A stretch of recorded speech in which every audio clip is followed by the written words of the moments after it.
Irmãos, graça e paz do Senhor Jesus a todos. Muito obrigado pela oportunidade de estar entre vocês e poder compartilhar a palavra do Senhor. É uma bênção. Eu ainda não tinha vindo aqui. Tinha ido mais vezes lá na Diamantina, lá do Bairro das Nações. Mas eu agradeço desde já a lembrança do meu nome, ter convidado, né? Eu acho que é a esposa do pastor, né? Que a Andréia, que estudou conosco no seminário lá do Congregacional, quando nós lecionávamos lá. Acho que foi uns 3 anos. Uns 3 anos, se não me fala, ou mais um pouco, né? Coisa assim. Mas, queridos, o tema que nos foi proposto para essa manhã foi falarmos sobre pecado e livre-arbítrio. Pecado e livre-arbítrio, né? Eu vi essa iniciativa lá na igreja, lá, Diamantina, lá no Bairro das Nações, de fazer essa semana teológica, né? Eu vi lá, eu achei muito interessante, né? Parar um tempo, não é? Na programação da igreja e colocar para tratarmos sobre as doutrinas bíblicas. Sem esse amparo doutrinário correto, a gente termina devagando, né? E é bom porque às vezes alguns da igreja, vamos dizer assim, com mais tempo, tem adquirido um certo conhecimento, né? Mas outros vão chegando e precisa também dessas coisas serem renovadas, né? E a gente também. Bom, pecado e livre-arbítrio. Eu queria começar lendo um texto em Efésios, capítulo 2. Efésios, capítulo 2.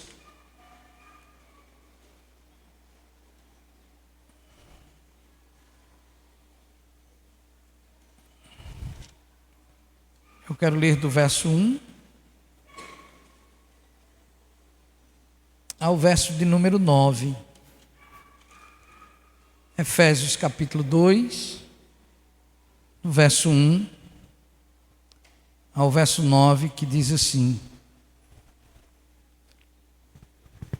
Ele vos concedeu vida, estando vós mortos nas vossas transgressões e pecados, nos quais andastes no passado, conforme o curso desse sistema mundial, de acordo com o príncipe do poder do ar, o espírito que agora está atuando nos que vivem na desobediência.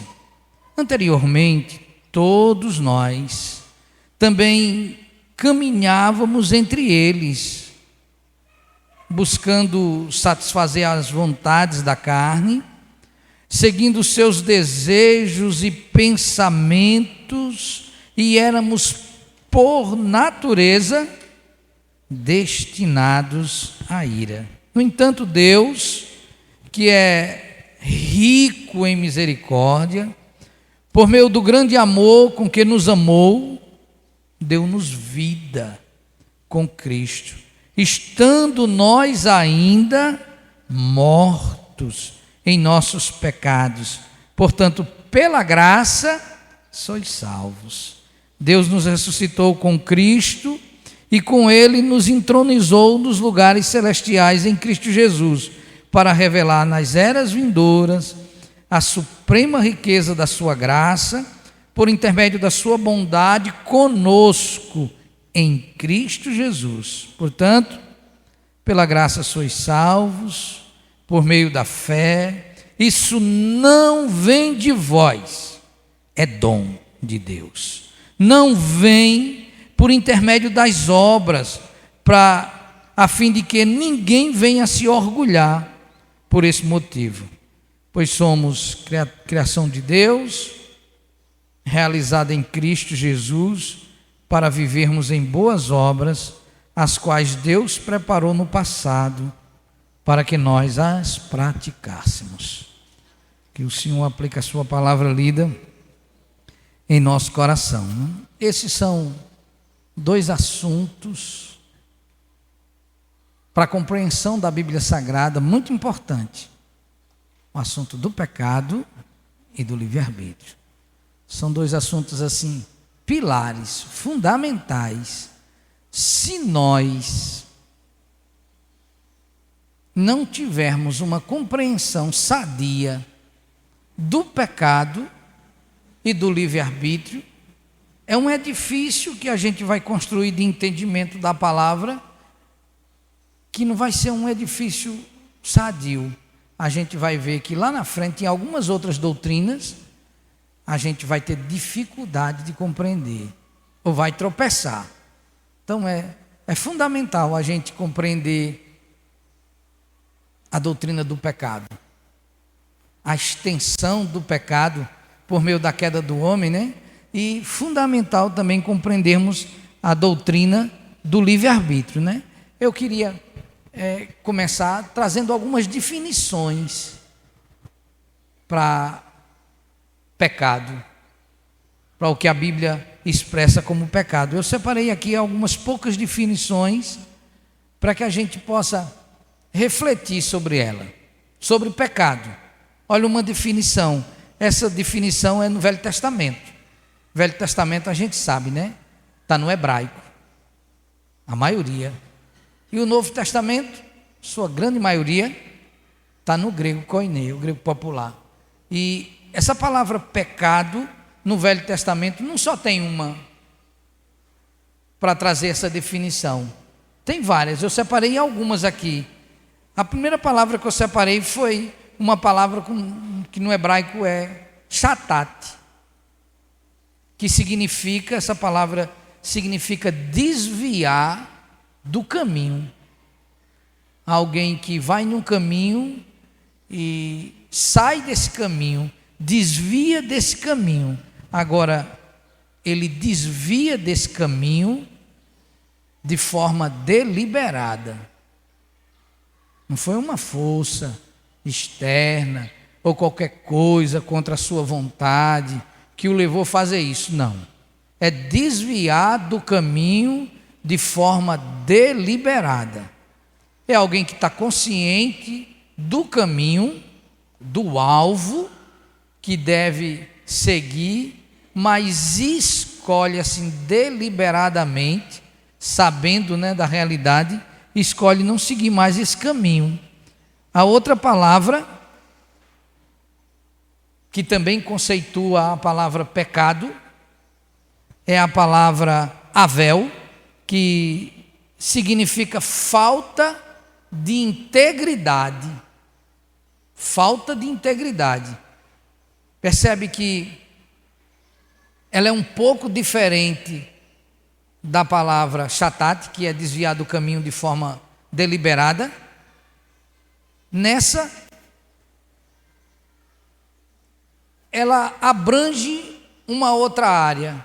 A falta de integridade já faz menção, já diz respeito a algo dentro de você mesmo. Já diz respeito à sua índole.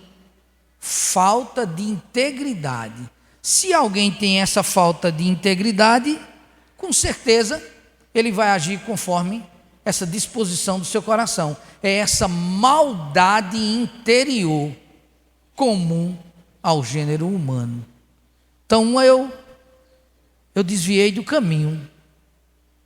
Isso pode ser até em pecados factuais. Eu precisava fazer isso, mesmo eu sendo cristão, eu conhecendo a graça, mas eu terminei agindo na carne, na força do meu orgulho, da minha vaidade, e aí eu errei, eu pequei. Percebe que eu conhecia, mas na minha atitude eu me desviei do caminho.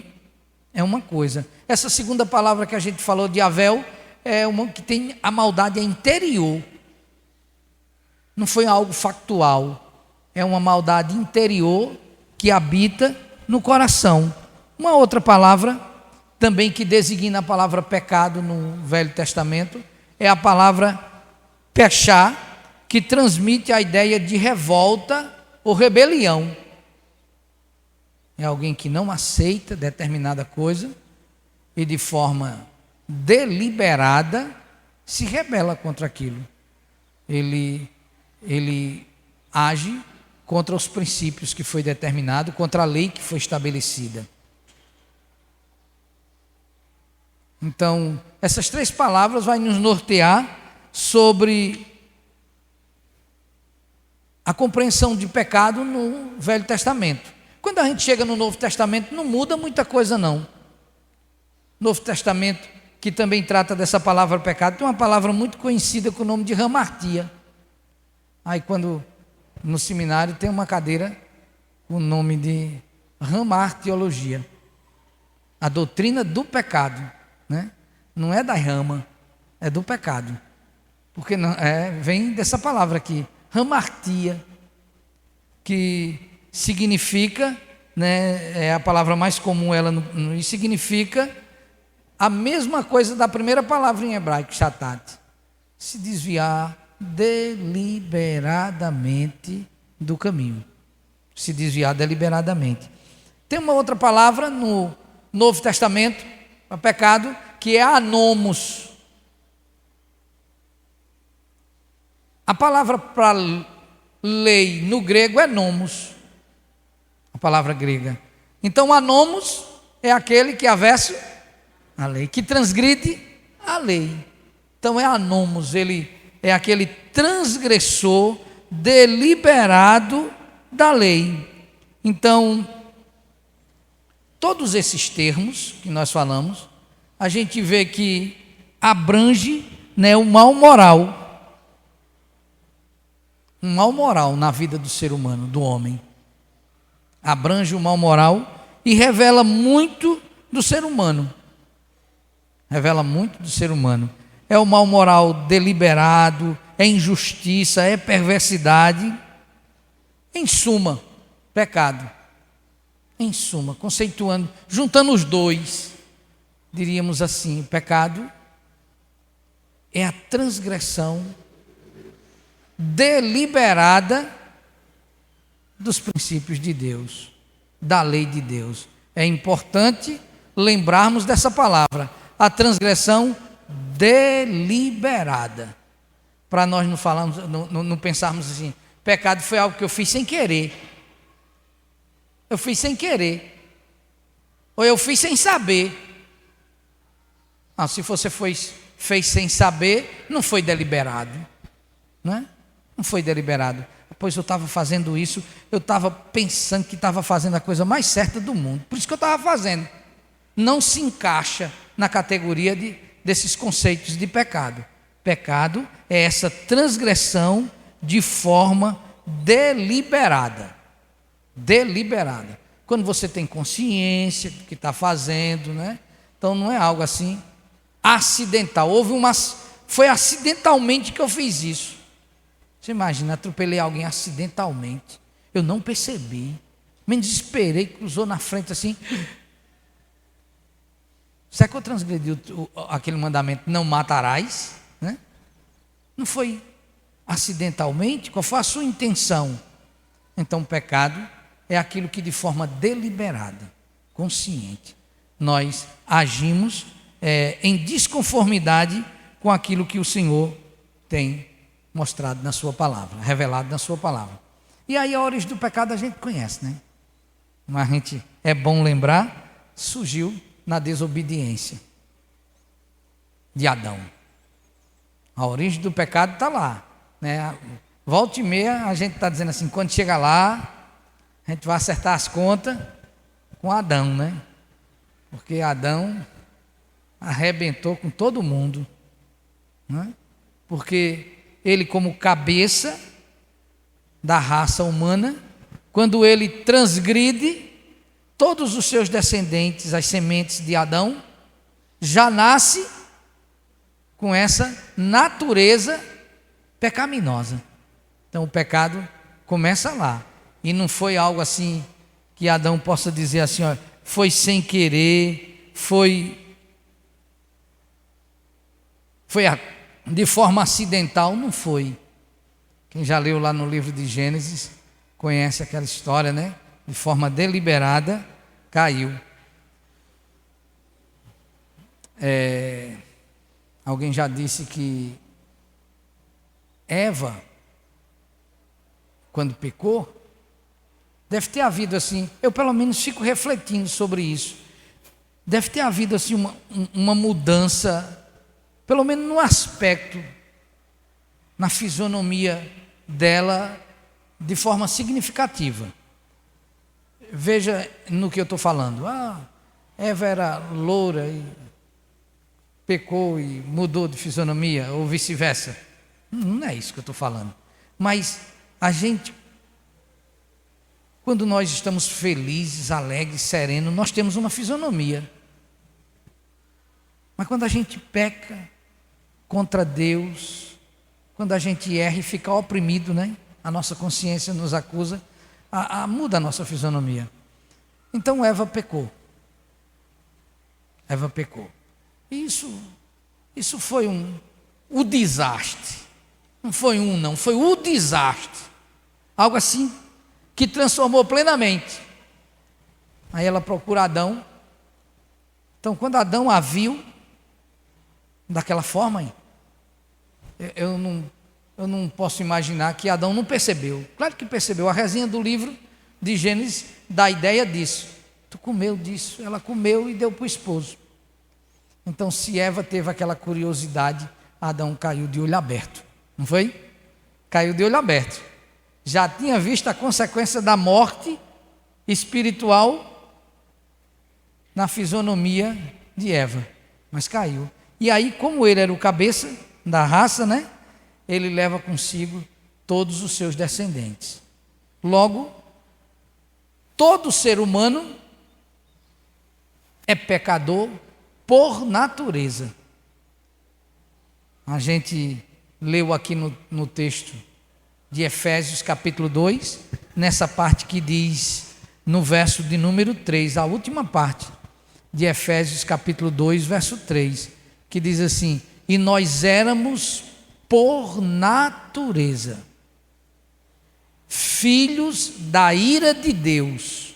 Por natureza, nós merecíamos ser despedaçados, fulminados pela ira de Deus. Essa é a nossa condição, essa é a condição de todo ser humano. Já nascemos com a nossa natureza pecaminosa. Quando estamos na idade da inocência, ainda não se manifestou. Mas ali tem um pecador em potencial, não tem? Quando começar a idade da razão, da consciência, a fábrica vai começar a funcionar, né? A indústria vai produzir. E só a graça de Deus, né? Se Deus dissesse assim para nós: vou dar 1 milhão de chance a vocês, só 1 milhão. 1 milhão eu perdoo de pecados, 1 milhão. Mesmo depois de conhecer a graça, né? Antes da graça, isso aí não dá para nada, né? Não dá para nada. Vou dar 1 milhão de chance. Agora, depois de 1 milhão, zerou, não tem mais graça não. A gente estava tudo perdido, não estava? 1 milhão. E se ele desse 2? Também. É um negócio sério essa indústria, né? Essa indústria produz dia e noite. Não para. É direto. Imagina. Eu acho que foi isso que o Senhor ensinou para Pedro, não foi? Quando disse assim, Pedro disse: quantas vezes eu devo perdoar? 7 vezes 7? Isso não, é pouco. Isso num dia só é pouco. Aí ele multiplicou mais, né? Dando a ideia que o perdão deve ser exercido de forma perfeita. Então, essa indústria, ela é complicada. Isso em relação a Deus. Em relação a Deus, essa nossa natureza age dessa forma em relação a Deus, devido ao pecado, né? E o pecado, essa queda do homem em Adão, o pecado mexeu, transtornou todas as faculdades psíquicas do homem. Mexeu com o homem em todas as suas faculdades. A faculdade emocional, sentimental, em todas as áreas, o pecado conseguiu corromper o homem, nos seus desejos, nos seus pensamentos, nas suas emoções. O pecado mexeu com tudo. Olha só, o pecado adoeceu tudo. Foi um vírus que entrou com a queda em Adão, e aí Adão transferiu esse vírus para toda a sua semente, e aí todo o ser humano já nasce dessa forma, com todas as suas faculdades afetadas pelo pecado. Sentimento, pensamento, emoção, tudo afetado pelo pecado. E aí, eu chamo a atenção lá em Romanos capítulo 7, se você pudesse ir lá dar uma olhada, Romanos capítulo 7, lá no verso de número 23,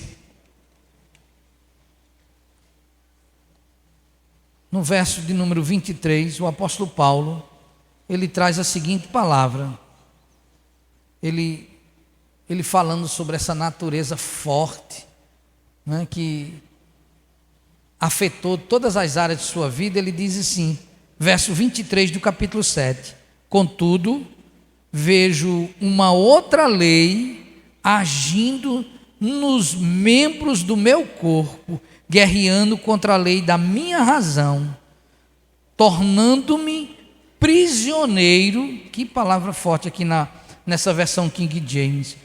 Tornando-me prisioneiro da lei do pecado, que atua em todos os meus membros. No capítulo 3, ainda em Romanos, no capítulo 3, o verso 10, vou voltar algumas folhinhas que você vai identificar esse texto. Capítulo 3, verso 10, Paulo diz assim: como está escrito, não há nenhum justo, nem ao menos um, não há uma só pessoa que entenda, ninguém que de fato busque a Deus. Todos se desviaram, tornaram-se juntamente inúteis. Não há ninguém que pratica o bem. Não existe uma só pessoa. Foi muito geral aqui, não foi? Foi muito geral. Não tem ninguém, resumindo, não tem ninguém que preste. Aí a gente vai conhecendo mais da doutrina, mergulhando assim, aos pouquinhos na palavra, né? Aí a gente que veio de uma raiz assim, bem católica. E Maria? Isso eu nem digo. Eu nem digo, né? Não, eu só digo isso aqui. Não há ninguém. Entendeu? Não há ninguém. E Maria eu nem lhe digo. Né? Porque a revelação é que só Jesus viveu sem pecado, né?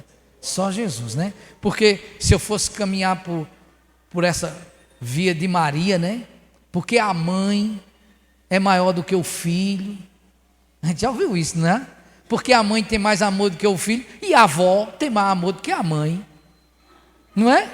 E a bisavó, e a tataravó, vai bater aonde? Nele, em Adão. É melhor desistir, né? Não é melhor desistir? É melhor desistir e seguir aqui, na revelação. Então, não funciona. Não há ninguém. A gente está tratando de uma coisa tão simples aqui, lendo de forma tão simples e compreendendo de forma tão simples. A gente pergunta, por que eles não compreendem essas coisas, hein? Não é sério isso? Aí eu fico com duas linhas de pensamento. Eu fico com duas, eu não sei quais que vocês vão ficar. Eu fico com duas. Ou eles não compreendem, porque não leu, ou eles não compreendem, porque falta a iluminação do Espírito. Não é sério? É sério, porque a gente, uma pessoa alfabetizada, que entende o texto de Nietzsche, de Platão, de Sócrates, e não vai entender isso. Alguém diz, não creio, porque é muito lógico a informação. Pelo menos ele devia dizer assim, segundo Paulo, mesmo se ele não aceitasse, não era? Mas entender. Mas não acontece isso. Acontece a defesa do contrário. E aí, se eu for para o outro lado, eu já vejo um milagre. Deus revelou, Deus ocultou essas coisas dos sábios e dos entendidos e revelou para nós, né? Revelou para nós, os pequeninos, né? Deus ocultou e revelou para nós. A gente lê, salta os olhos com uma nitidez tão forte, fortalece o nosso coração com essas coisas. Isso é milagre de Deus, irmãos. É milagre de Deus, não é? Paulo diz em 4:4 de Colossenses, o Deus desse século cegou o entendimento. Cegou o entendimento. Você está vendo? É lógico. Ele entende Platão e não entende Paulo. As coisas espirituais, como é que Paulo disse que a gente compreende? Oh, glória! Não é maravilhoso essas coisas? A gente compreende espiritualmente as coisas espirituais, porque é por revelação de Deus. Todos nós que aqui estamos, se formos alcançados pela graça, a luz, aquele insight no nosso entendimento, vindo da força do Espírito Santo do Senhor. E aí a gente compreende. Aí às vezes a gente conversa com algumas pessoas assim, bem inteligente, e que não consegue compreender essas coisas. Eita, Jesus, muito obrigado, Senhor. Muito obrigado por esse milagre do Senhor na nossa vida. Então a gente entendeu essa questão do pecado original, da queda. Já nascemos com a natureza pecaminosa, corrompida, todo mundo. Aí eu estou trazendo apenas a título de elucidação. Eu sei que a maioria de nós já compreendemos essas coisas, mas trazendo assim, até para aqueles que às vezes são questionados com isso e não está muito assim conhecedor das Escrituras. Alguém dizia, falamos da mãe, né? A gente fala, e o Papa, né? Que ele segue a doutrina da infabilidade papal, né?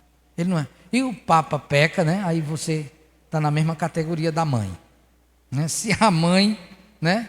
A mãe do filho, imagine os demais, né? Então a gente já tem conhecimento, só há um. Isso é simples, mas é fundamental para a compreensão da graça e das Escrituras. É fundamental, porque se eu não entender isso e eu pensar que em mim habita algo bom, eu vou terminar apostando na salvação por meio das obras. Não vou? Mas olha, eu vou seguir esse 0,5% que tem em mim para as boas obras. Aí eu vou arrebentar com as Escrituras. Logo eu não vou ter paz, porque pela graça sois salvos. Só isso já dava. Mas Paulo disse, isso é uma coisa tão séria, que às vezes a natureza humana quer pensar diferente e agir diferente. Aí ele diz na sequência, isso não vem de vós, porque em vocês, em nós, nada presta. Meu Deus do céu, você já pensou? Nada presta. O profeta disse, as obras de vocês, as melhores que o ser humano possa praticar, não passa de trapos. Jesus, diga aí. Olha, se a gente tivesse uma revelação dessa, antes a gente tinha corrido para Jesus muito mais rápido. Nada presta, nada presta. Por isso, se Deus quiser, por natureza, filhos da ira. Se não for Jesus, irmãos, se não for Jesus, ninguém vai ao Pai. Ninguém, não tem outro jeito, irmãos. até aqueles que morreram no Velho Testamento são salvos, aqueles que morreram com fé na promessa. Com fé na promessa. Morreu no Velho Testamento sem Jesus, e agora o que é que vai ser dele? Tem uma promessa, e essa promessa é muito antiga. Não é muito antiga não, ela vem de Adão. 3,15, não é muito antiga, né? Acho que deu para todo mundo se familiarizar, que ela veio de Adão e ele, reproduzindo essa esperança na raça humana. Então, isso é muito interessante. E aí eu quero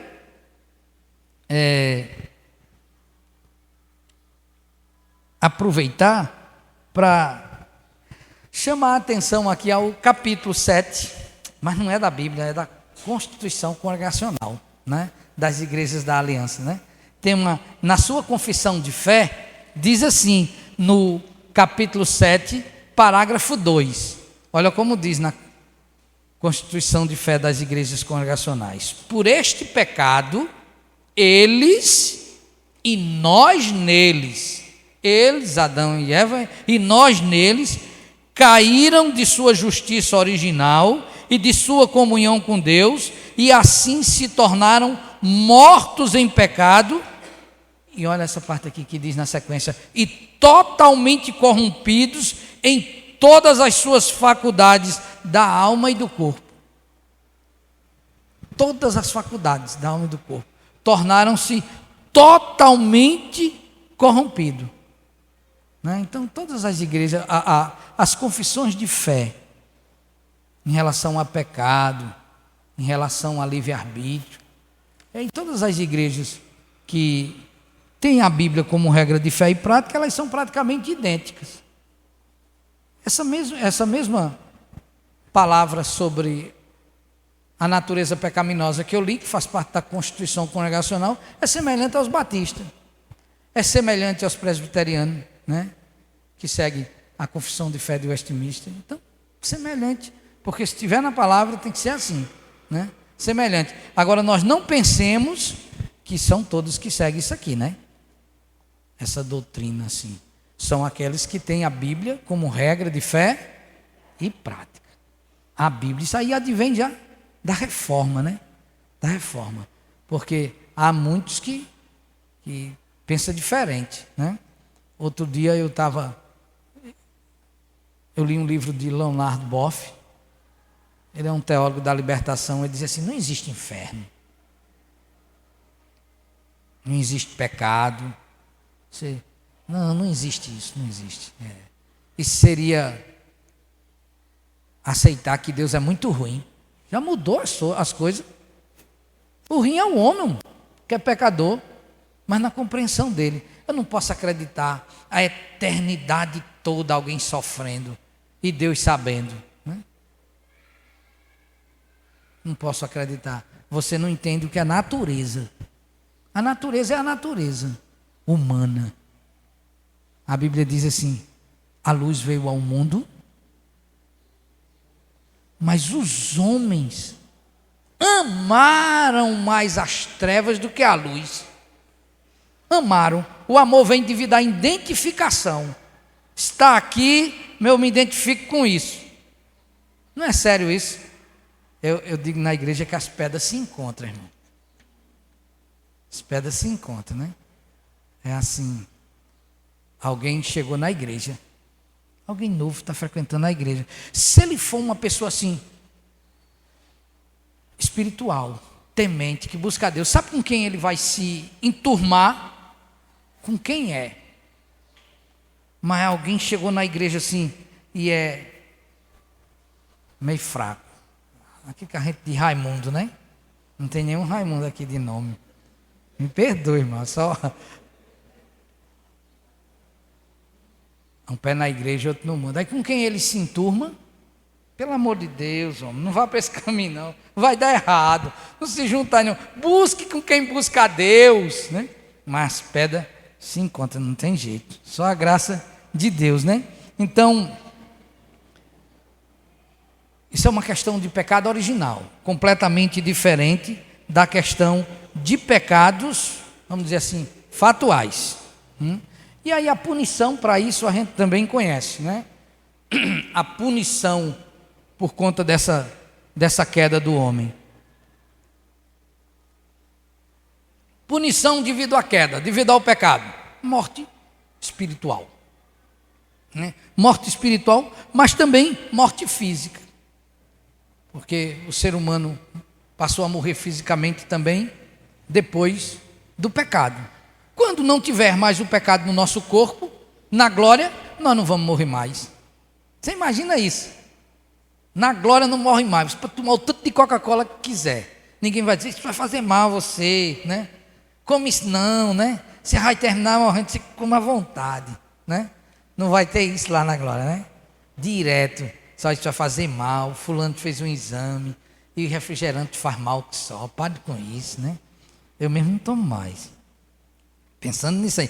Mas na glória, não sei, né? Você vai ter lá. Na glória com limão e gelo é tão bom, irmão. Né? Mas não sei se vai ter lá. Eu tinha um amigo que era pastor, que é pastor. Ele era em Patos. Ele dizia assim, ele gostava tanto que ele dizia que era a bebida dos anjos. Mas ele não disse se era os caídos, né? Tem isso também, né? Vai que, ó, cuidado aí nas cocas aí, viu? Ele não disse se era assim. Então, houve a morte física, a morte espiritual, houve a desarmonia. O pecado trouxe desarmonia com toda a natureza, com toda a criação.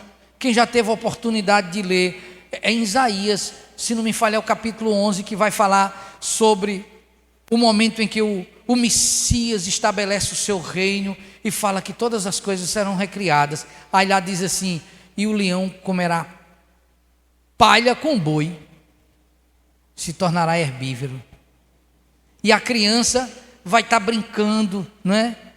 E vai meter a mão assim e vai pegar numa serpente. E nada vai fazer dano algum no reino de Deus. Então, parece que dá a ideia que cobra vai ter lá, né? Para vocês lerem lá em Isaías capítulo 11, né? E só não vai ter churrasco, pelo que eu vi, né? Pelo menos para os animais não tem. Não sei se vão abrir exceção para nós, né? Vai, né, Humberto? Se abrir exceção para a gente vai também, né? Diga isso não, né? Olha aí, ó. É bênção demais. Hein? É, deu certinho, deu bom demais. Agora olha só, essa coisa de pensar sobre a natureza do ser humano, ela não é uma coisa só de uma visão teológica. Muitas áreas da ciência pensam sobre o ser humano, porque entender sobre o ser humano afeta muita coisa entender sobre o ser humano. Então não foi só o ser os teólogos que se debruçaram sobre isso, né? Eu vou citar o parecer de 3 filósofos contratuais, não são muito antigos, como por exemplo Thomas Robson. Esse filósofo inglês, ele disse assim, o homem é por natureza mau. Se você está lendo Paulo, não, eu estou lendo a história da humanidade, lendo a história da humanidade, lendo o comportamento das pessoas. Não foi na Bíblia, por meio de Paulo. O homem é por natureza mau. Se é interessante, você chegou igual a Paulo, mas isso tem consequências. Quando Thomas Robson disse isso, né? Lá no século XV, esse inglês disse isso, isso tem consequência. Qual é a consequência? Se o homem é por natureza mau, se eu quiser ter um governo bom, então eu não posso deixar o governo de forma democrática na mão dos homens. Tem que ser um governo autoritário, para obrigá-los a fazer o que presta. Que legal, agora eu quero saber quem é que vai fazer parte do governo autoritário. Outro homem. Aí ficou ruim para nós, não foi não? Não. Uma ruindade tomando conta de outras ruindades. Não funciona. Não funciona, né? Aí, Rousseau, já no século XVIII, esse suíço, ele disse assim, o homem não é mau não, o homem é bom. O homem é bom. O problema é a convivência. O homem é bom. O problema é a civilização. Aí a gente, rapaz, ó de onde vem aquele veneno que o homem é produto do meio.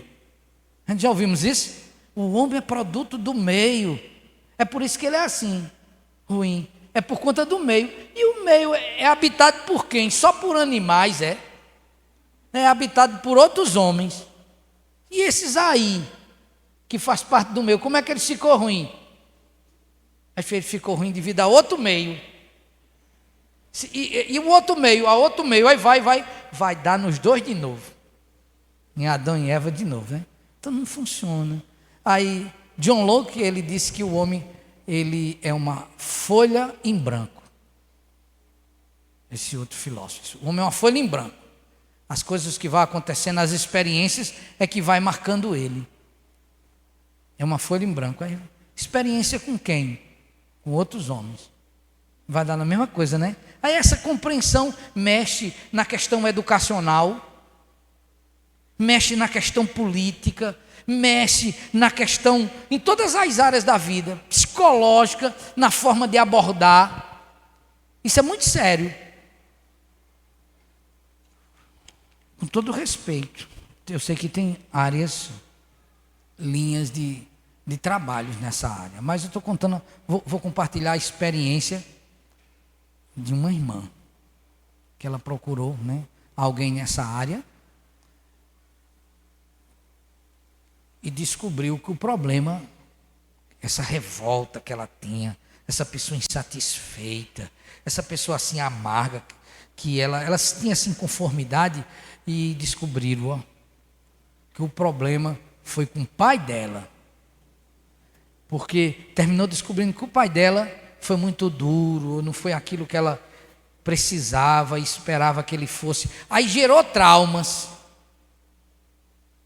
Gerou traumas. E é por isso que ela é desse jeito.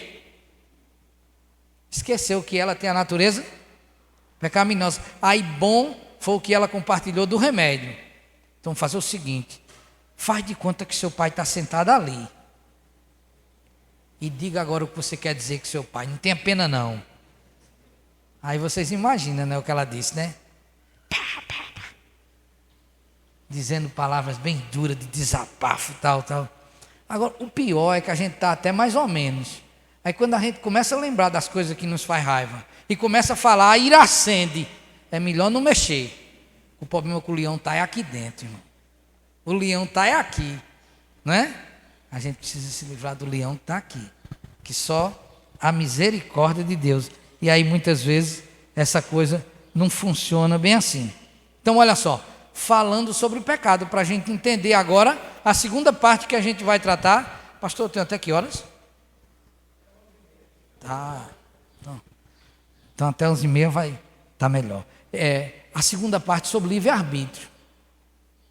Pecado e livre-arbítrio. Sem conhecer a doutrina do pecado, eu não vou entender a doutrina do livre-arbítrio.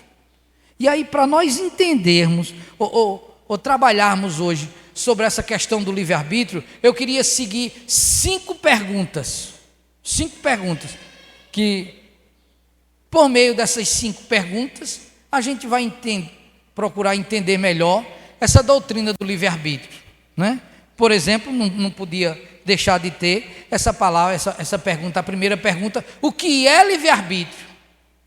O que é livre-arbítrio? Parece fácil. Parece fácil.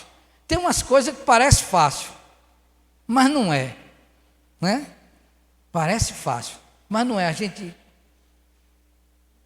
termina tentando responder, responde, mas as respostas não satisfaz, assim, em muitas das suas abrangências. Então, o que é livre-arbítrio? Aí eu separei esse conceito para nós pensarmos, que o livre-arbítrio é a plena capacidade do homem em escolher entre o bem e o mal e praticá-lo. Livre-arbítrio é a plena capacidade. Não é só capacidade. Depois eu explico por quê. É a plena capacidade. Livre-arbítrio é a plena capacidade do ser humano escolher entre o bem e o mal e praticá-lo. Quando fala de plena capacidade, diz respeito que abrange tudo. Abrange tudo. Por isso que a gente usou essa expressão plena. É diferente do que nós poderíamos dizer assim. Calvino usa essa expressão livre agência. Já não é livre-arbítrio. Calvino usa essa expressão livre agência, que é a capacidade limitada de escolha. Capacidade limitada. Bom, eu vou escolher o que eu vou comer hoje, tiro a Coca-Cola do cardápio por enquanto, né? Eu escolhi a roupa que vou usar, a hora que acordei. Isso é uma capacidade de escolha, não é? Mas essa capacidade de escolha é plena? Não. Como assim? Me diga uma coisa, se você chegar e disser assim, de hoje por diante, eu não peco mais. E de hoje por diante eu vou viver uma vida perfeita. Temos a capacidade de fazer essa escolha? Não. Por quê? Lembra? Todas as faculdades foram afetadas? Todas as faculdades? Então, olha só, eu não tenho essa capacidade de dizer assim, eu determinei, de hoje por diante eu sou perfeito. Acabou, sou perfeito mesmo. E aí eu vou argumentar. Eu não tenho essa capacidade, né? Então, eu tenho a capacidade de escolher a roupa, de escolher a comida, mas a plena capacidade de escolher todas as áreas da minha vida, eu não tenho. Então, isso é uma capacidade limitada. Limitada. Não posso escolher não pecar mais. Não posso escolher não pecar mais. Por conta da minha natureza. Olha só em Romanos capítulo 7, verso 14. Romanos capítulo 7, verso 14.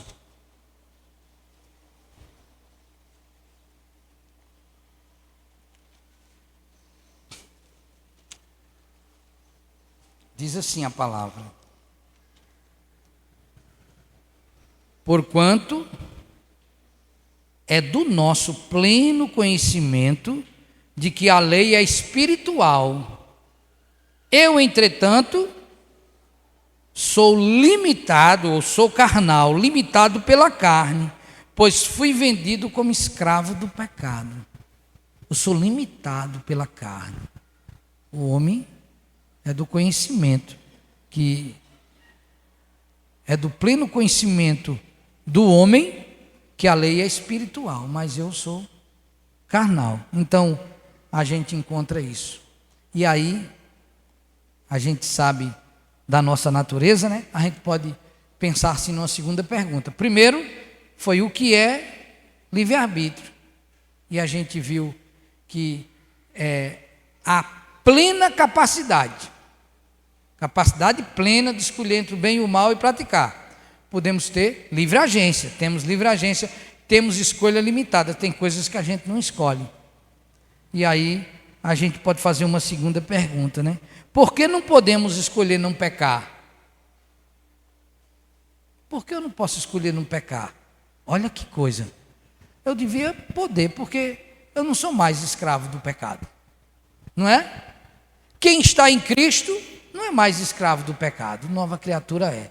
E aí, por que eu não posso escolher viver uma vida perfeita? Olha só que coisa. Ele não já me libertou? Então eu devia poder viver uma vida perfeita.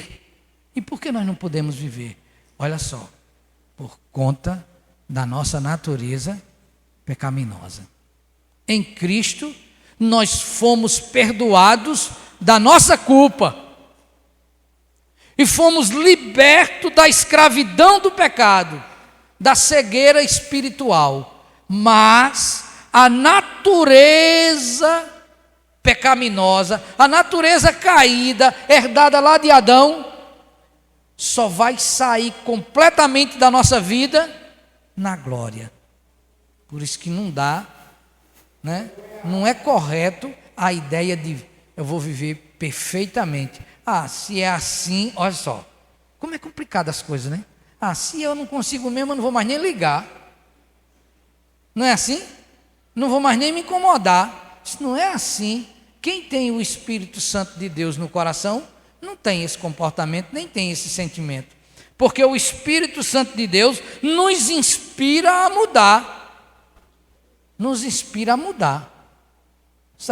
Se for desse jeito, eu posso fazer o que quero. Você pode limitadamente fazer o que você quer. Agora, quem tem o Espírito Santo de Deus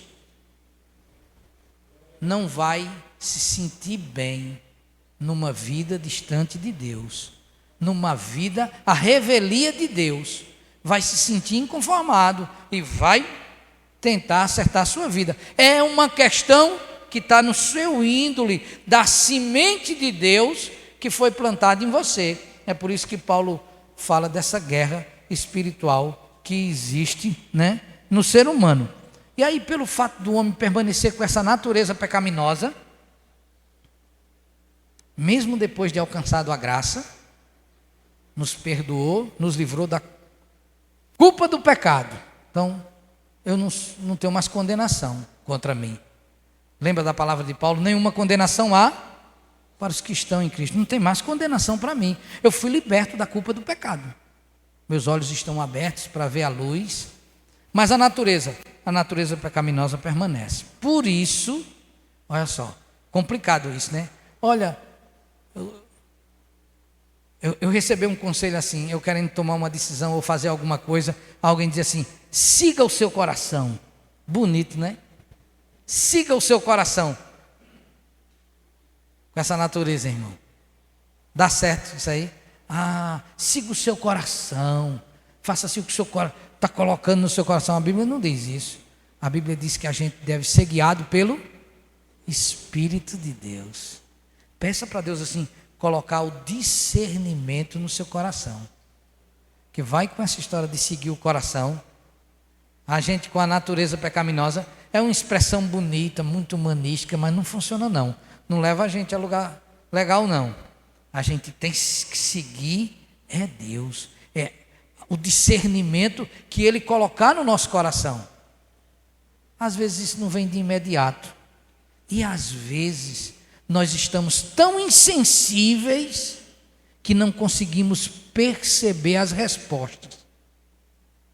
Sabia? Deus não nos nega discernimento quando a gente pede com vontade de acertar. Deus não nos nega. Mas às vezes a gente está tão insensível com os nossos próprios propósitos que não consegue enxergar a luz que Deus está nos dando, né? Sabe aquela coisa da pessoa que estava orando, né? Se apaixonou por Joãozinho e foi orar a Deus, pedindo a direção, né? Para que Deus direcionasse, se ela começava ou não um relacionamento com Joãozinho. Aí ela ora: Senhor, eu peço que o Senhor faça a sua vontade na minha vida, contanto que seja Joãozinho, né? Estou pronto, Senhor, para fazer a tua vontade, contanto que seja. Percebe, às vezes a gente está tão focado naquilo que termina perdendo a sensibilidade. A sensibilidade.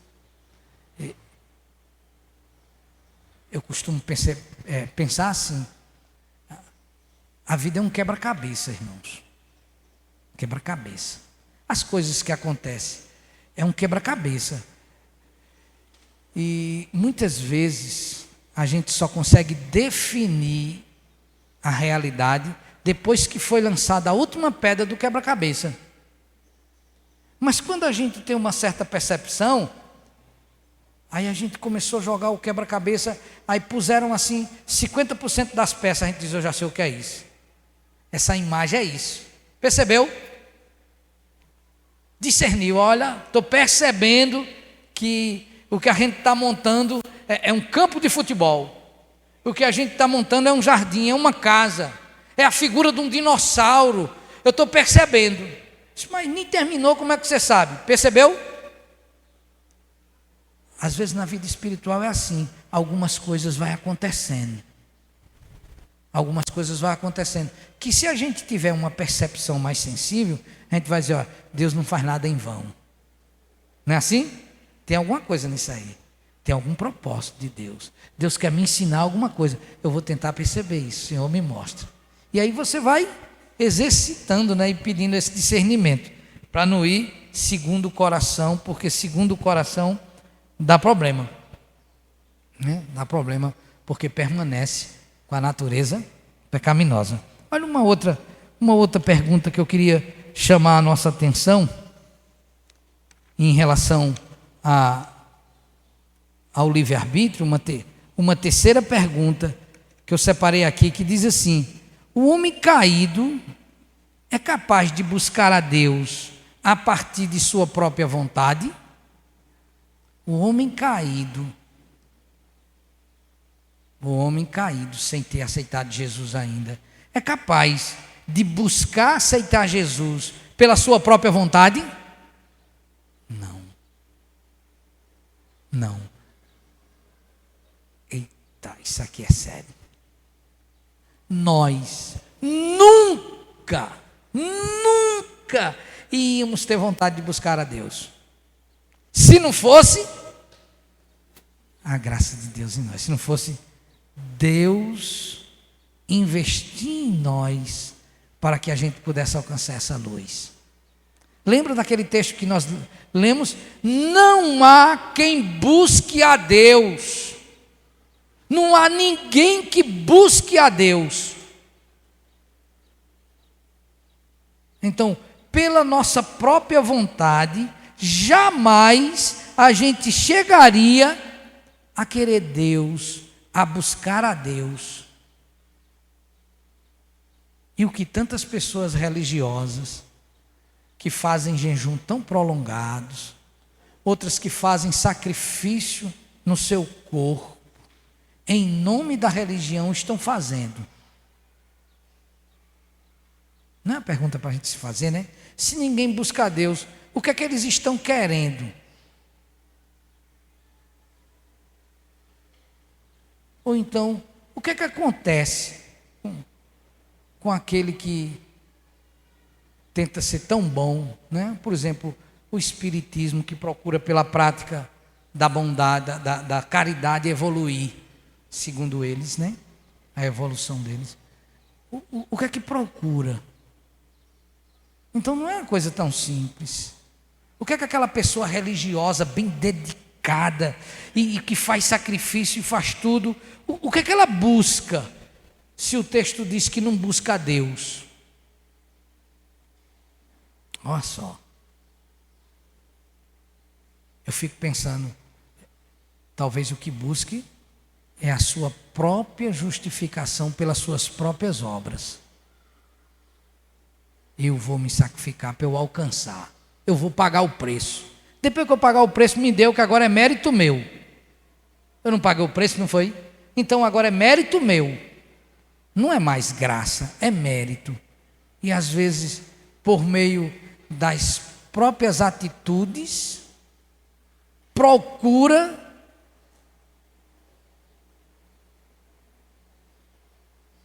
alcançar a salvação. Só eu vou fazer por onde eu alcançar. E aí eu vou ser bom, eu vou fazer tudo justo, eu vou ser um legalista perfeito. Aí a gente às vezes olha assim e fala, o crente, às vezes um crente, né, que aceitou Jesus, tem conhecimento da graça, mas ainda precisa de muito quebrantamento na vida, ainda é muito grosso, né?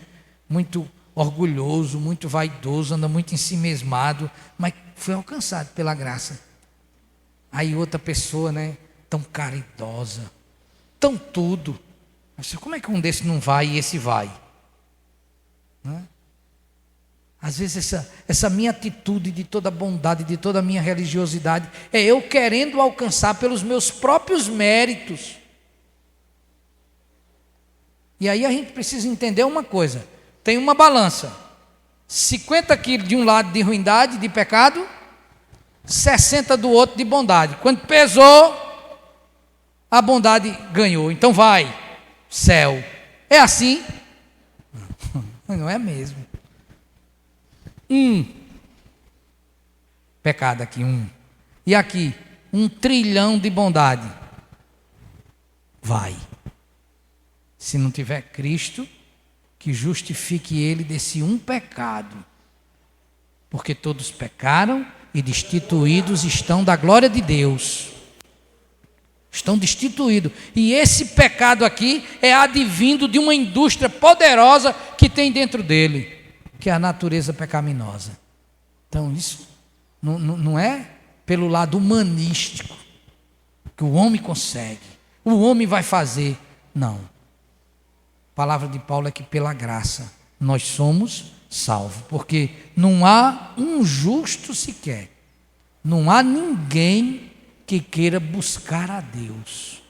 A ideia é, eu vou fazer isso para me dar bem.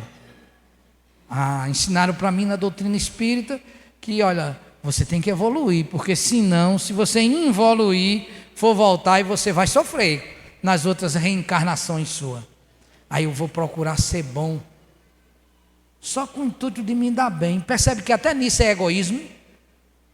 Até nisso é egoísmo. Faz me lembrar da palavra de um irmão.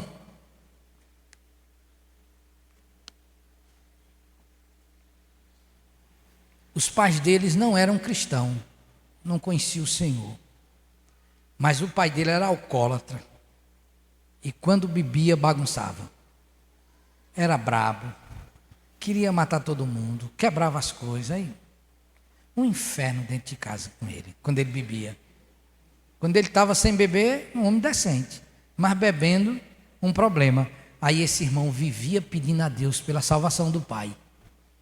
Deus, salva meu pai.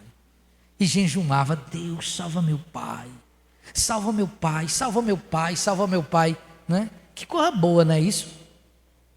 Aí disse que orando. Aí uma vez o Espírito Santo disse a ele: por que tu não pede para salvar tua mãe? Ela também não precisa de salvação? Aí ele, caiu a ficha. Sabe por que eu não peço? Porque minha mãe não me dá trabalho. Minha mãe não me dá trabalho, quem me dá trabalho é meu pai, então minha mãe pode ir. Minha mãe pode ir, né? Usando as minhas palavras, obviamente ele não ia imaginar isso. Minha mãe pode ir para o inferno, eu não estou muito orando e jejuando pela vida, pedindo a Deus pela vida dela não. Agora meu pai, ele tem que ir para o céu. Meu pai tem que se converter. Percebe que eu não estou nem aí para o meu pai? Eu estou mesmo querendo conforto na minha vida, porque ele está perturbando a minha vida. Eu sou um egoísta desgraçado, eu não sou. Até nisso eu peco. Até nisso eu peco. Está vendo quando cai a ficha da gente?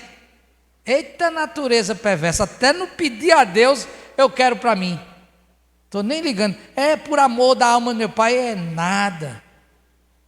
É por amor, é do seu conforto, do seu viver bem. Se fosse por amor às almas perdidas, ó, a mãe estava na oração, não estava não? Mas não era por isso. Veja como o ser humano é egoísta. Isso é só um exemplo para a gente entender, né?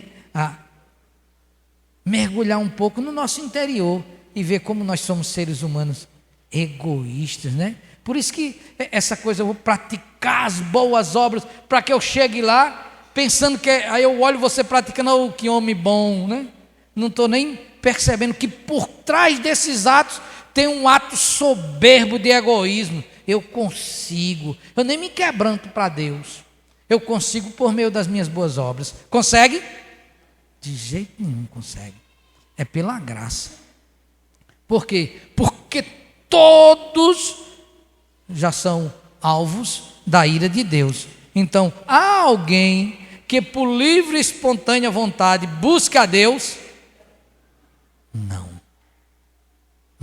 Eu sei que a gente evangeliza, né? Aí, oh, você quer aceitar Jesus? Aceite Jesus, né? Por conta disso. Jesus, eu sei que a gente faz isso. E a gente deve fazer. Mas se o Espírito Santo não agir nele, não vai não. Acredita?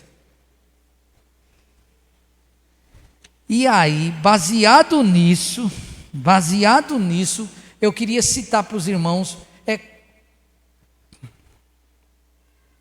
4 linhas de pensamentos que são advindas praticamente de 2 troncos. Uma é o agostinianismo, que vem de Agostinho, século V antes de Cristo, que foi da cidade de Hipona, Agostinho, um grande teólogo. E ele diz assim, Agostinho diz: o homem está morto em seu pecado. A gente cantou essa música aqui, a música de Paulo César, do Grupo Logos.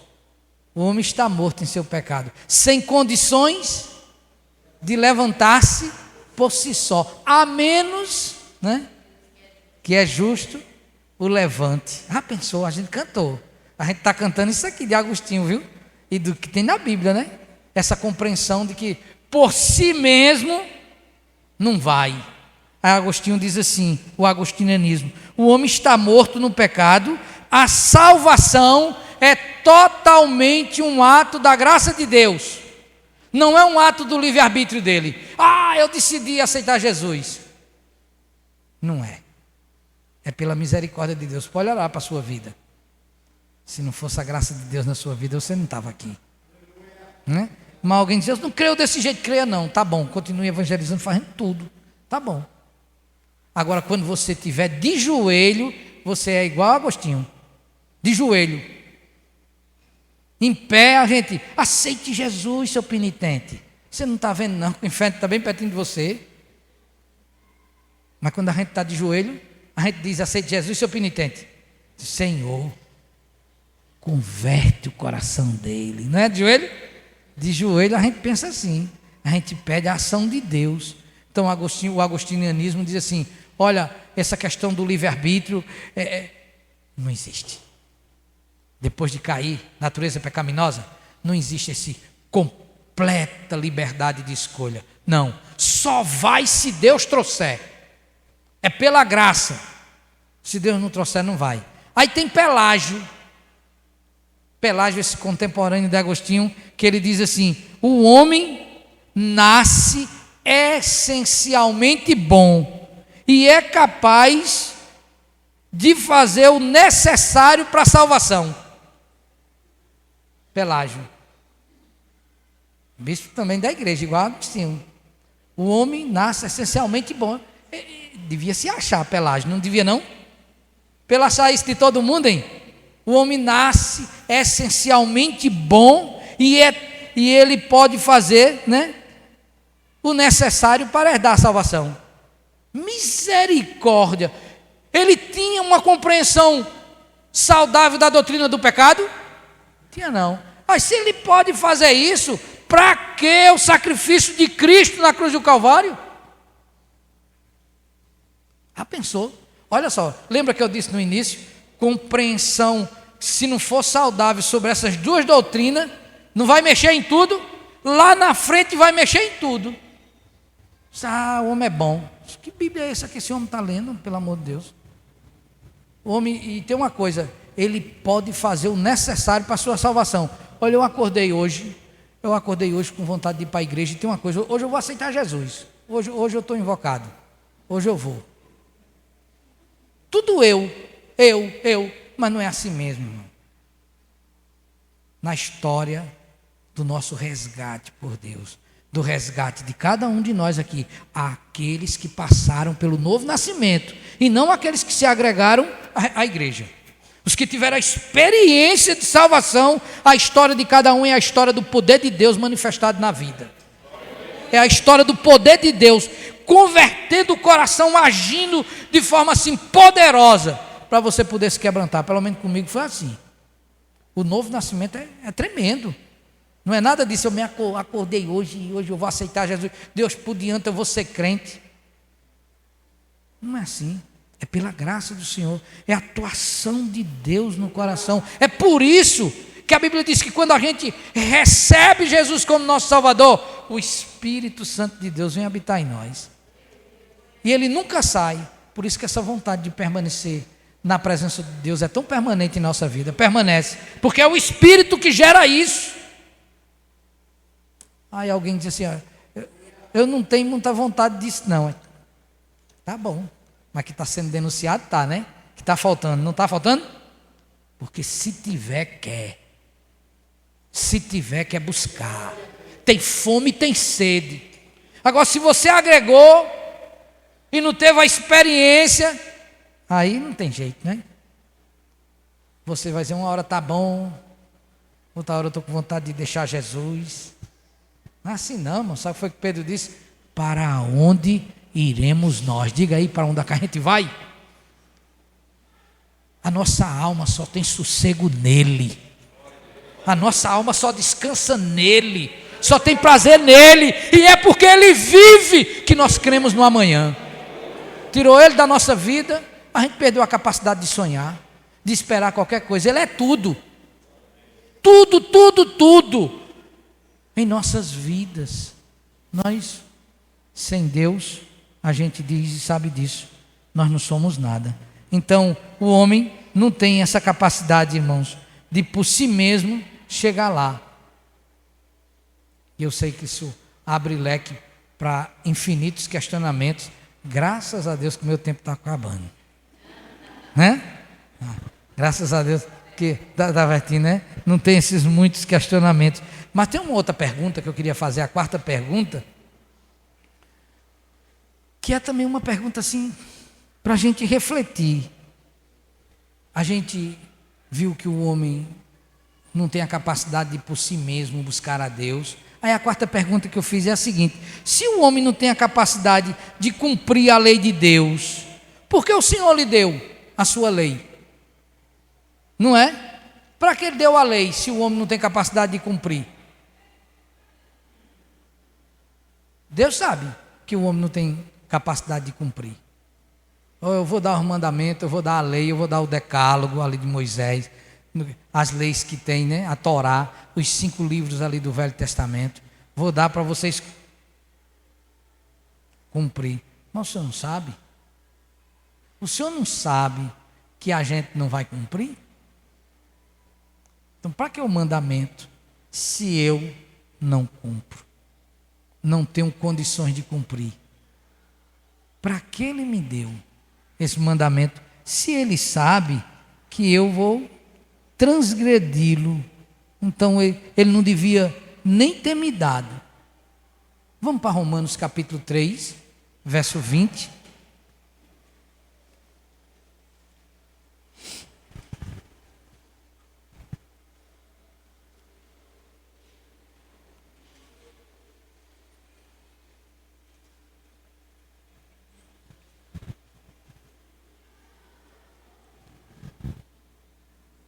Portanto, ninguém será declarado justo diante dele confiando nas obras da lei, pois é precisamente por meio da lei que chegamos o quê?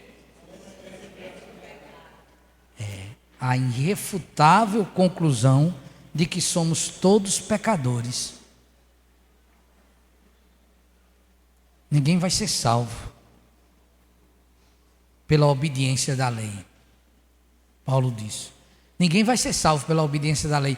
Imaginem os judeus ouvindo isso aí. E Paulo, PhD no judaísmo, doutor no judaísmo.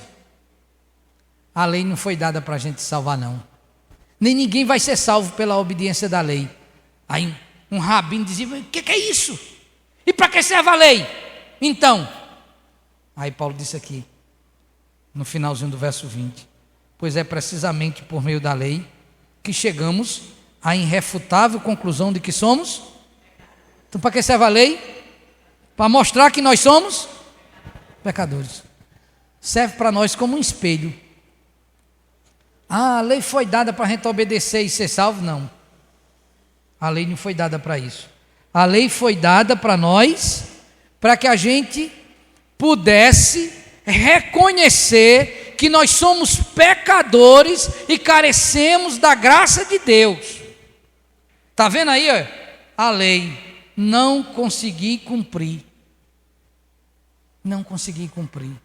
Logo, eu agora estou entendendo. Se não tiver um Salvador, eu estou perdido. Então a lei não foi para a obediência e por meio dela vinha a salvação. A lei foi para mostrar para esse homem humanista que pensa que pelas suas boas obras pode chegar. Está vendo aí que você não pode? A lei é para mostrar que você não pode. E você sabendo que você não pode, você vai buscar o Salvador, que é o Senhor. Você vai procurar o Senhor na sua vida, já que você agora tem conhecimento de que você não pode chegar lá. Aí você vai apelar para a misericórdia de Deus. Então a lei foi para que viesse isso. Quando a gente lê no Velho Testamento, todos aqueles sacrifícios de animais. Eu pequei, mato um animal. Eu pequei, mato um animal. Tu imagina isso? É um sofrimento grande, viu? Eu com 1000 ovelhas no pasto. 1000 ovelhas no pasto. Se eu vou agradar a Deus. Vou agradar a Deus. Aí vacilei. Pequei. Isso não tem nada não. Eu mato uma ovelha. Pelo meu pecado. Para cobrir o meu pecado. Tirar não. Porque só quem tira é Jesus. É o sangue de Jesus. É quem purifica. Mas para cobrir o meu pecado. Eu pequei. Aí passou mais um mês. Eita, esse mês foi, viu? Esse mês a indústria rendeu. Vou matar umas 2 ovelhas. E toda vez que eu pecasse, fosse matar essas ovelhas, diz a mim, irmão, que situação, né? Eu fico imaginando, porque não era assim, cheguei a ovelha, mata aí matou e eu fui embora. Não. Geralmente era assim, está aqui a ovelha. E o sacerdote vai imolá-la, né? Então, eu colocava a mão, ou o sacerdote colocava a mão sobre a ovelha e declarava que ela morra, que ela seja sacrificada pelo meu pecado, pelo pecado de João que trouxe essa ovelha, de Zacarias que trouxe essa ovelha. Agora aqui, ó Deus, que essa ovelha aconteça isso. Aí daqui a pouco lá vem ele de novo, Zacarias de novo Zacarias. E de novo. Tu imagina que inquietação. Eu acho que a inquietação de perder a ovelha era do tamanho da vergonha. Não era? De novo. Tu vai acabar com o teu rebanho. Está vendo a graça do Senhor como é perfeito? É perfeito. O homem por si mesmo não pode acontecer. Mas o que essa lei estava mostrando? Essa lei estava dizendo, pode botar 1 milhão de ovelhas que não dá conta. Você precisa de um sacrifício maior, perfeito, que te leve a Deus. E tem uma coisa, a aliança que nós fazemos com o Senhor é eterna. Não é assim que a gente, quando participa da ceia, vem essa lembrança? Esse é o cálice da nova e eterna aliança. Não tem fim, irmãos. Não mato mais nenhum bezerro, não mato mais nada. Jesus já morreu por todos os meus pecados. Que coisa tremenda. E por meio dele, a palavra diz que eu tenho livre acesso ao trono da graça. Isso é tremendo. Tremendo demais. O autor do livro de Hebreus vai dizer no verso 4: agora entre com ousadia diante do trono da graça. Entre com ousadia mediante o sacrifício perfeito de Cristo por nós. Que coisa tremenda, né? Que coisa tremenda. Todos aqueles animais que morriam direto. É por isso, irmãos, que de dia e de noite, a fogueira lá que queimava, né? Os animais não paravam. Porque sempre tinha gente fazendo. Sempre tinha gente fazendo.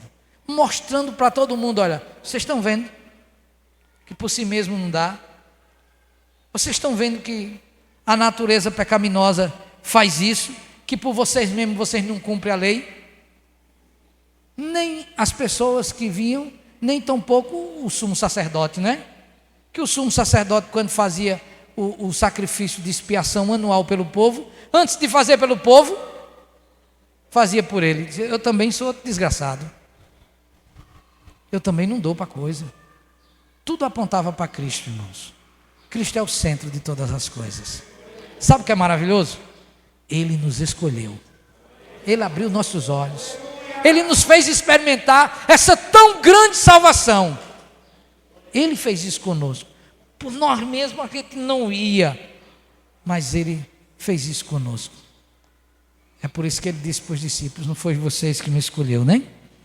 Fomos nós. Mas eu terminei passando e eu me lembrei aqui, falei de Pelágio e falei de Agostinho, mas tem dois pensamentos, que eu falei de 4, que permeia esses dois, que advém deles também, como por exemplo, o semi-pelagiano. Pelagiano diz que chega lá na força dele, não é?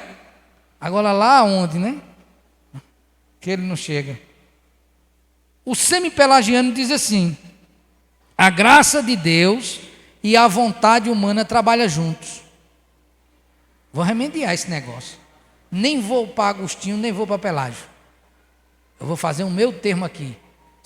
Agostinho é a graça, Pelágio é a vontade humana. Então eu vou fazer o meu termo. Os dois juntos, a graça e a vontade humana. Parece esperto, não parece? Mas quando eu vou para as escrituras, diz: olha, o homem está morto, cego, nele não há bem algum. Eita, não vai dar também para ir para aí não. Não vai dar também não. A vontade humana não dá. É uma questão de natureza. É uma questão interior. Isso é tão forte para nós, irmãos. É uma questão interior, de natureza. É por isso que você nunca vai conseguir juntar as coisas. Porque por natureza, a luz, as trevas, sente repulsa pelas coisas da luz. Por isso que não dá para juntar as coisas. Aí o semi-pelagiano disse: aos dois. Deus atua e minha vontade atua junto, e a gente chega lá. Aí o semi-agostiniano diz assim: a graça de Deus se estende a todos. Porque uma das principais doutrinas do pensamento agostiniano é sobre a graça. Aí ele diz: a graça de Deus se manifesta a todos, e essa graça se manifestou a todos, aí capacitando a pessoa a escolher. Quando a gente mexe demais no negócio, fica difícil, né? Não fica difícil? Olha só, o semi-agostiniano: a graça de Deus se estende a todos, capacitando as pessoas a escolher. Dá em que isso aí? A gente não sabe nem para onde ir, né? A graça de Deus se estende a todos. Que bom. É a graça? Não. A graça de Deus se estende, capacitando o homem a escolher. Voltou para o zero. Repeti as coisas e não disse nada. Só foi me enrolar ainda mais. Ou é a graça ou é a escolha, irmão. Ou é a graça ou é a escolha. Ou Deus ministrou no coração, ou foi sua atitude, sua escolha que ministrou. Por você mesmo. Aí tenta fazer esses remediados, né? Aí fica difícil. Fica difícil. Não funciona não. E aí a gente já foi aí para a quarta pergunta, não foi isso? Ou não? Foi. Para a quarta pergunta. Então vamos para a quinta. A quinta pergunta, que diz assim: eita, olha essa, dentro do livre-arbítrio. Os que foram regenerados em Cristo e libertos da escravidão do pecado, ainda permanecem com a natureza pecaminosa? Sim. Sim. Os que foram regenerados em Cristo e libertos da escravidão do pecado, não somos mais escravos do pecado, mas ainda permanecemos com a natureza pecaminosa dentro de nós. Nós não estamos livres completamente dessa natureza pecaminosa, né? Como eu falei, nós fomos libertos da culpa, fomos libertos da cegueira espiritual, mas a semente, a natureza permanece em nós. E é aí, irmãos, aonde se estabelece a guerra espiritual, né? Nos nossos membros. Lendo um outro artigo, né, da Constituição das Igrejas Congregacionais, diz assim: essa corrupção da natureza persiste durante essa vida naqueles que são regenerados. Essa corrupção persiste mesmo na vida daqueles que são regenerados. E embora seja ela perdoada e mortificada por Cristo, todavia ela, como seus impulsos, são reais e propriamente pecados. Fui justificados, mas ainda permanece a natureza pecaminosa lá. É por isso, quem é que já leu assim o capítulo 7 de Romanos? Quem já leu o capítulo 7 de Romanos? Você leu o capítulo 7 de Romanos, aí você tem duas perguntas quando você termina de ler esse capítulo. Me diga uma coisa, ele está falando do crente, dele quando era crente, quando crente, ou dele sem ser crente? A gente fica e tem esse questionamento. Esse questionamento permanece. Muita gente, né? Cada um tem o seu parecer. Porque, indo lá para o capítulo 7 de Romanos, a gente vê afirmativas como essa, de misericórdia. Será que isso é coisa de crente mesmo? Mas capítulo 7, a partir do verso 15, o apóstolo Paulo vai dizer assim. Capítulo 7 de Romanos, a partir do verso 15 até o 18, diz assim: pois não compreendo meu próprio modo de agir, porquanto o que quero, isso não pratico. Entretanto, o que detesto, isso me entrego a fazer. O que eu quero, não faço. E o que eu não quero, é o que eu faço. Ora, e se faço o que não desejo, tenho que admitir que a lei é boa. Nesse sentido, não sou mais eu quem determina o meu agir, mas sim o pecado que habita em mim, porque sei que na minha pessoa, isto é, na minha carne, não reside bem algum, porquanto desejar o bem está presente em meu coração, contudo, não consigo realizá-lo. Pois o que pratico não é o bem que almejo, mas o mal que não quero realizar, esse eu sigo praticando. Ora, se faço o que não quero, já não sou eu quem o realiza, mas o pecado que reside em mim. Assim descubro essa lei em minha própria carne. Quando quero fazer o bem, o mal está presente em mim. Pois no íntimo, na minha alma, tenho prazer na lei de Deus. Contudo, vejo uma outra lei agindo nos membros do meu corpo, guerreando contra a lei da minha razão, tornando-me prisioneiro da lei do pecado que atua em todos os meus membros. Aí como é que diz o verso 24? Vamos juntos?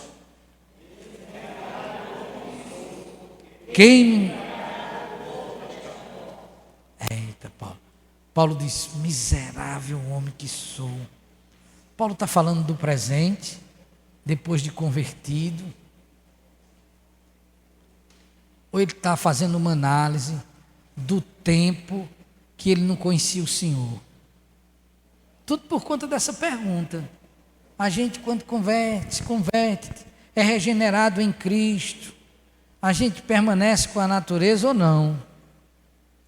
Por isso que a compreensão aí já vai adentrar na doutrina da salvação, da regeneração, de uma série de coisas.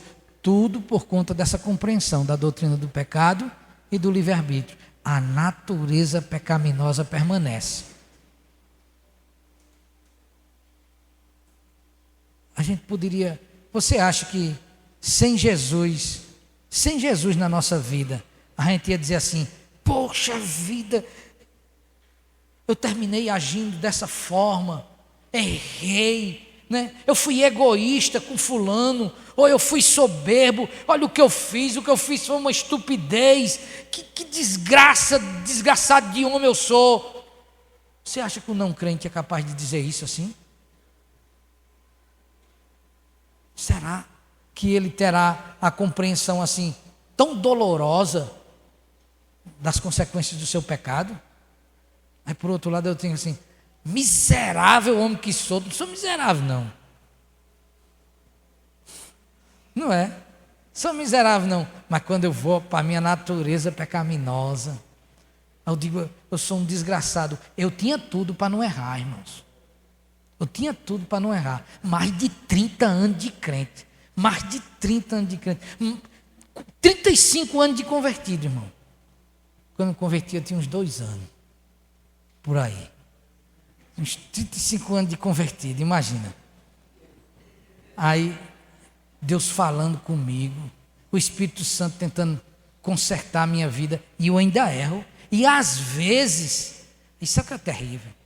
Nos mesmos pecados. São descarados. Como é que pode?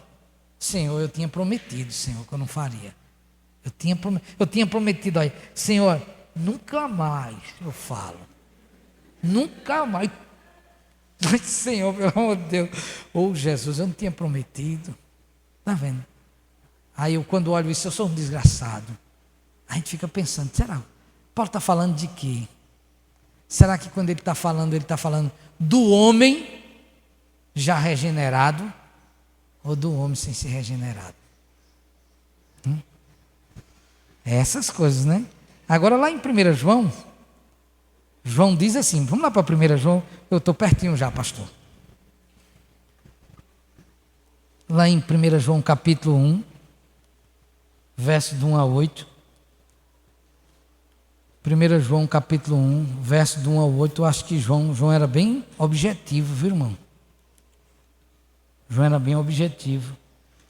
1 João capítulo 1, verso 1, diz assim: se declararmos que não temos pecado algum, enganamos a nós mesmos, e a verdade não está em nós.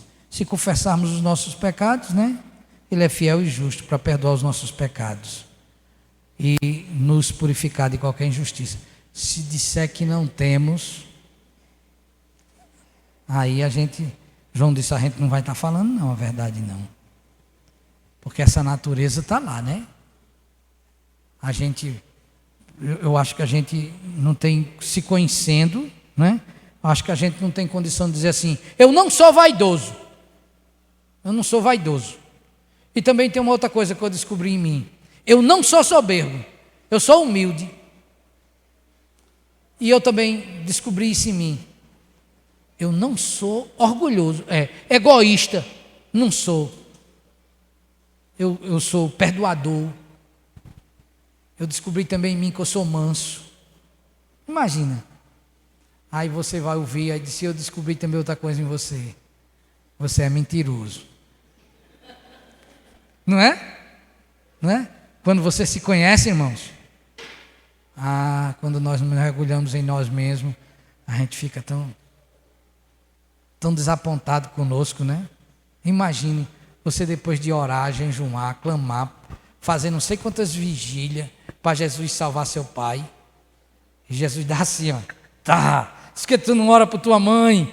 Eita, isso é um egoísta, não é não? Quando a gente descobre essas coisas em nós, a gente percebe o quanto a gente precisa do Senhor, irmãos. Só a graça do Senhor. Eu vou concluir agora com Romanos, capítulo 6. Romanos, capítulo 6, que eu penso que é aí aonde a gente vai passear. A gente deve passear no decorrer da nossa vida.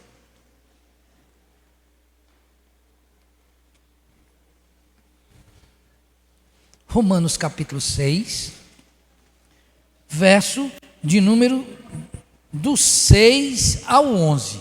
Aí a gente conclui com esse texto, né? Agora Romanos capítulo 6, do verso 6 ao verso 11.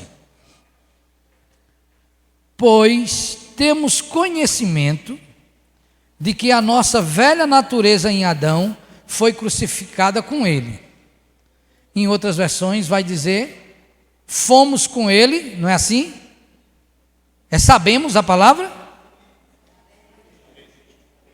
Sabemos? Sabendo isto, na versão corrigida, que fomos com ele crucificado. Olha essa palavra, viu? Sabemos. No meu diz assim, pois temos conhecimento. Na maioria das versões, sabemos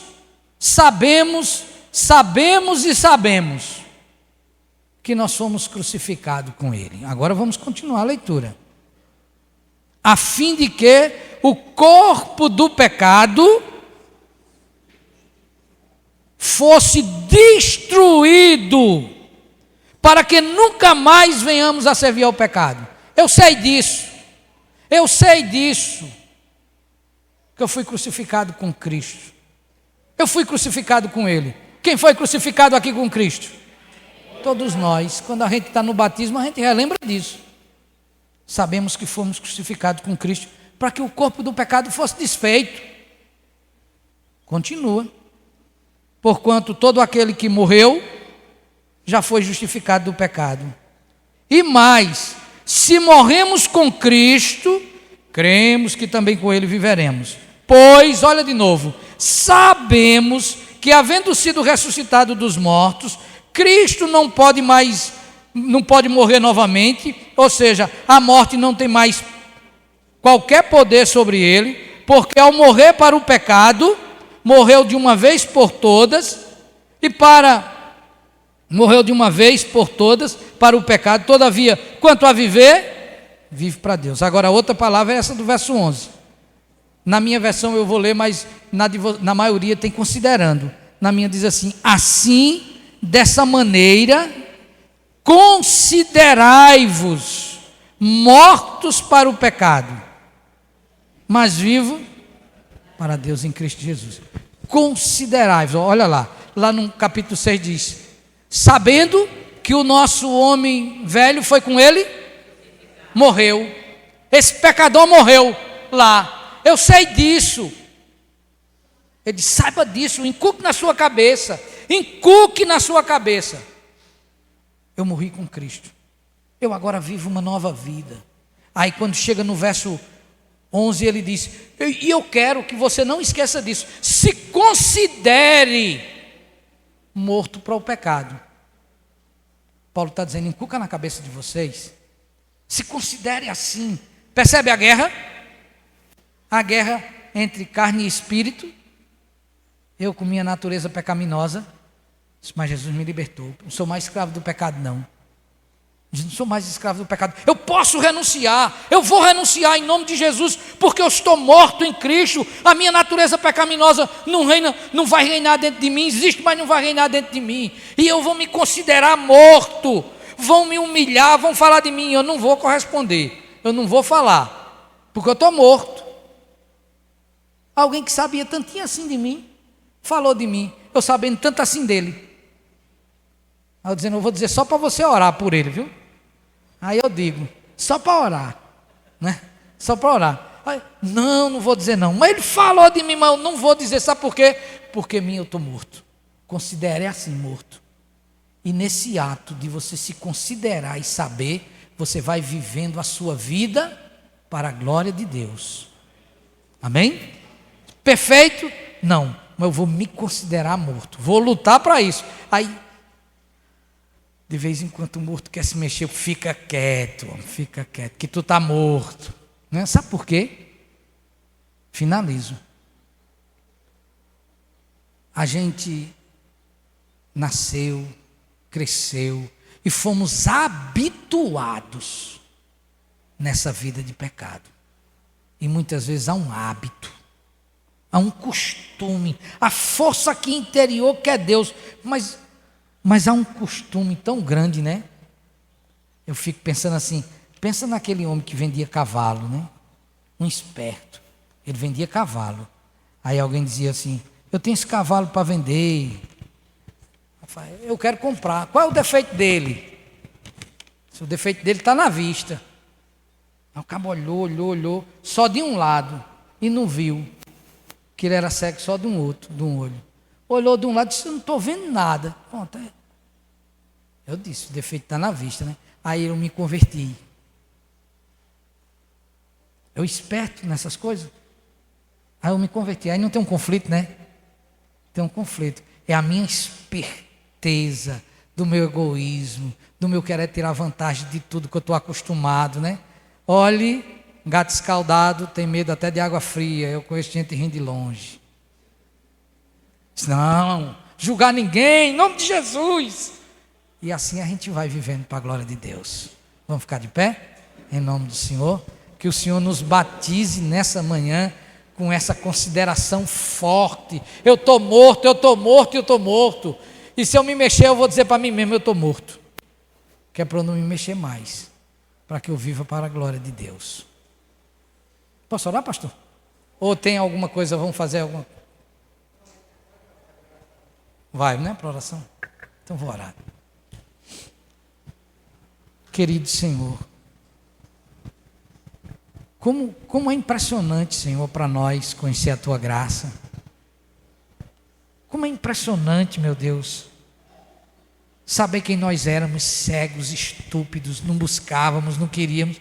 E o Senhor fez isso comigo, conosco. Senhor, como isso é marcante, porque nós não Te buscávamos, nós não Te queríamos, mas mesmo assim, de forma extraordinária, o Senhor nos escolheu. Muito obrigado, Senhor. Hoje, de olhos abertos pela graça, nós queremos pedir ao Senhor que o Senhor conduza as nossas escolhas, as mais complexas até as mais pequenininhas.